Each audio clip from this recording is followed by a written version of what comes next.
त्याचं काळीच फाटेल असं काहीतरी केलं पाहिजे. होय ना?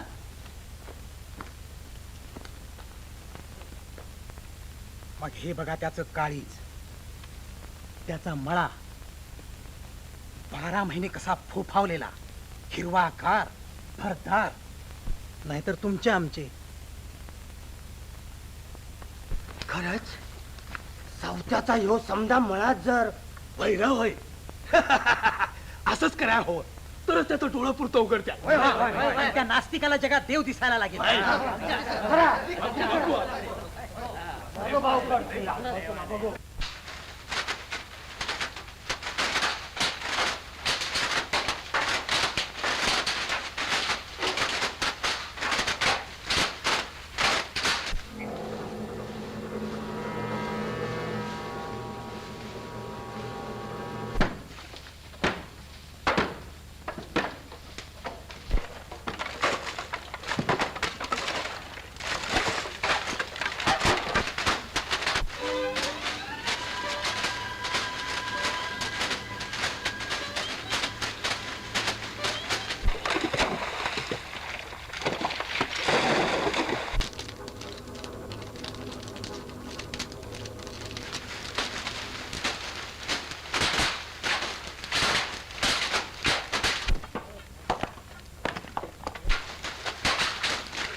देवच कोपलाय सावतावर. अरे म्हणताय काय बाबानो? मळा म्हणजे दुसरा त्यांचा प्राण आहे हो. काशीबा खरं काय? बघवत नाही डोळ्याने. सगळ्या शेतमळ्याची माती माती केली चांडाळाने. जनाबाई एवढंच नव्हे तर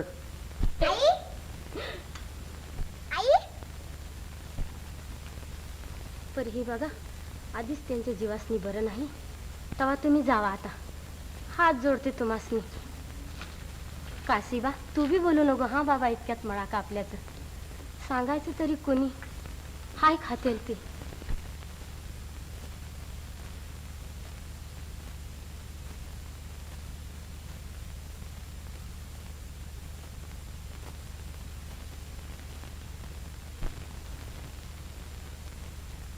काश्या काश्या खरं का रे?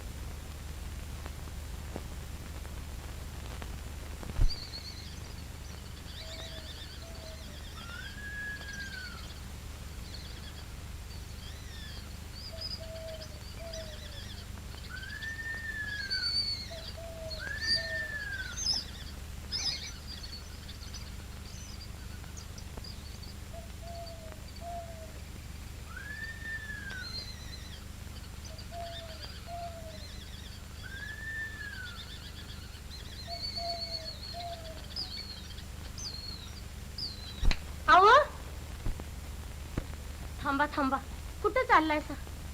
असं खोळ्यासारखं का विचारतेस? मळ्याकडे नको झाला? होय, पर शुभा काका,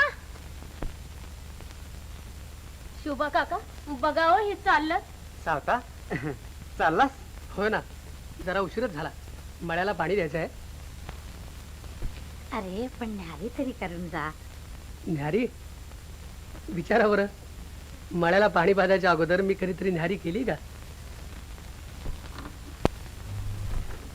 तुझं राहिलं, पण नागूची न्यारी होईपर्यंत तरी बसशील. बर.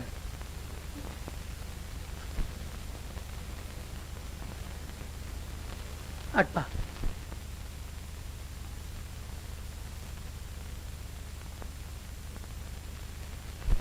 कसं करायचं आता? आभाळच कोसळले डोक्यावर. मळ्याची नासाडी झाली. ती सांगू तरी कसे त्यास? ऐक जण, असं करू नये. या तुम्ही, मी थोपून धरते त्याला.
विठ्ठला विठ्ठला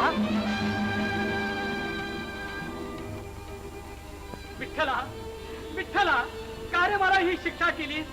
विठ्ठला पंढरनाथा विठ्ठला.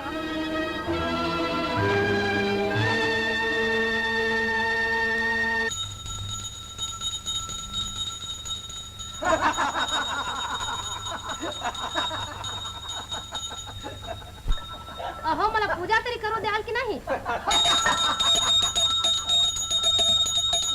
घ्यायच्या अगोदरच भांग चढली वाढत.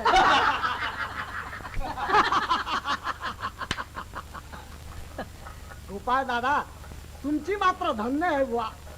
घरदार शेत मळा गुर ढोर चढ सारो रातोरात फरशा. खूप खूप गाजवलीत मर्दुमकी. त्याला आता गाव तरी सोडला पाहिजे, नाही तर टाचा घासून प्राण तरी सोडला पाहिजे.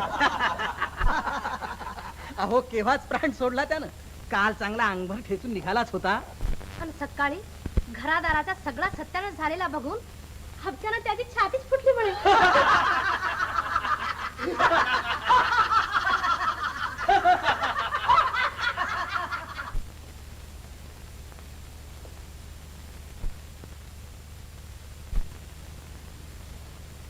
देवाचा कोप दुसरं काय? हा म्हसोबा कशाला बरं हलवलास? मरी आईला बकर दिलं नाही. गावात राहायचं तर दिसेल त्या दगडाला देव समजून दंडवत घातला पाहिजे. नाही तरी तुझं लक्ष कमीच देवाधर्माकडं. पंढरीला जाऊन कधी विठोबाचं दर्शन देखील घेतलं नाहीस तू. एकदा ये जाऊन पंढरीला. देवाच्या दयेनं पुन्हा सगळं गाडं सुरळीत होईल. काळजी करून काय होतंय? उठ, सकाळपासून उपाशी आहेस. घे खाऊन भाकरी. देवा देवा, तू तर अगदी देवागत गप्प बोलतच नाहीस.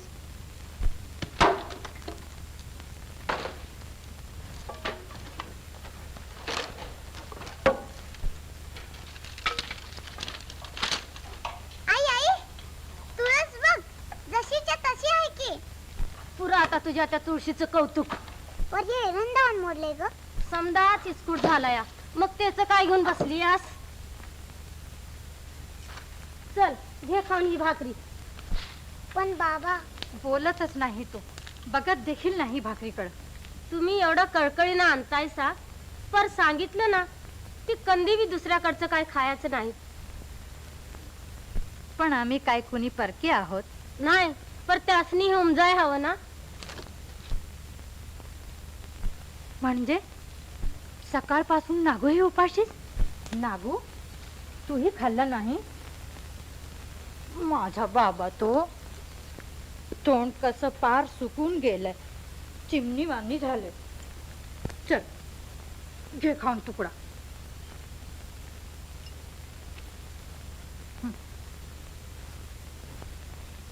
तू खाल्ल्याशिवाय तुझी आई कशी बरं खाईल? घे.